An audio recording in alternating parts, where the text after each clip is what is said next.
মাঝে মধ্যে কাজ কামের জন্য এই রেস্ট্রি অফিসে আসি একটু ঘোরাফেরা করি, একটু রেস্ট নেওয়ার দরকার হলে পার্কে আসি দেখি কোনো বসার পরিস্থিতি ভাঙ্গা চুরে, বসা যায় না, ঘোরা যায় না, একটু রেস্ট করা যায় না।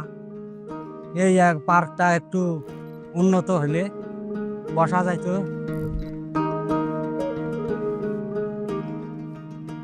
মাজেদুর ভাই যেহেতু নির্বাচন করতেছে, আমরা আশা করব ওনার মাধ্যমে এই পৌর পার্কটা আধুনিকরণ করে তিনি সুন্দরগঞ্জ উপজেলাবাসীর বিনোদনমূলক মনের যে খোরাকটা সেটা পূরণ করবে ইনশাআল্লাহ।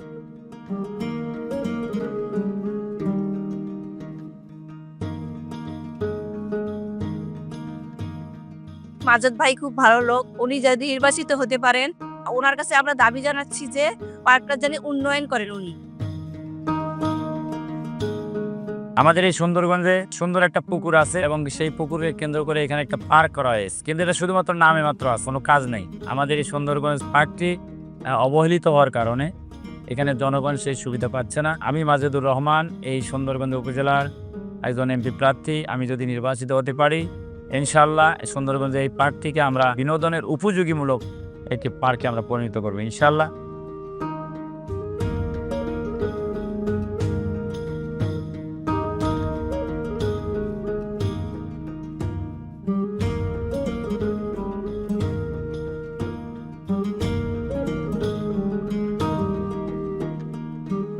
প্রায় 900 কোটি টাকা ব্যয়ে নির্মিত এই মৌলানা ভাসানী সেতু, যেতে এতগুলো টাকা রাষ্ট্রের টাকা এবং বিভিন্ন অন্য অন্য রাষ্ট্র থেকে সাহায্য নিয়ে আমরা, বিশেষ করে সৌদি আরব থেকে অর্থায়ন করা হয়েছে।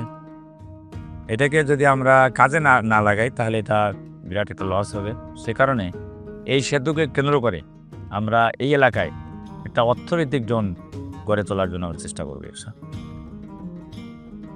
এই মৌলানা ভাসানী সেতুকে কেন্দ্র করে আমরা এখানে জাতীয় মানের একটা ইকো পার্ক এবং ওয়াটার পার্ক নির্মাণ করবো ইনশাআল্লাহ।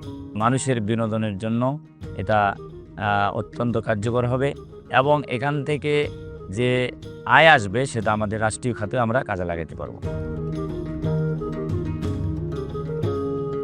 যে আমাদের একটি সুন্দরগঞ্জে পর্যাপ্ত খেলাধুলার মাঠ না থাকায় তরুণ এবং যুব সমাজ, যে বিশেষ করে মাদকাসক্তের সাথে তারা আসক্ত হচ্ছে, তাদেরকে এই খারাপ পথ থেকে ফিরিয়ে আনার জন্য আমরা সুন্দরগঞ্জে এমন একটি স্টেডিয়াম করতে চাই যেখানে আউটডোরের পাশাপাশি ইনডোর গেমসের ব্যবস্থা। কালাঙ্গল ধানের শীষের খেলা, দেশটা জুড়ে চলল কেবল লুটপাটেরই মেলা। দুর্নীতি আর দুঃশাসনে পিঠ ঠেকেছে দেয়ালে, জনগণ আজ জেগেছে ভাই নতুন দিনের খেয়ালে।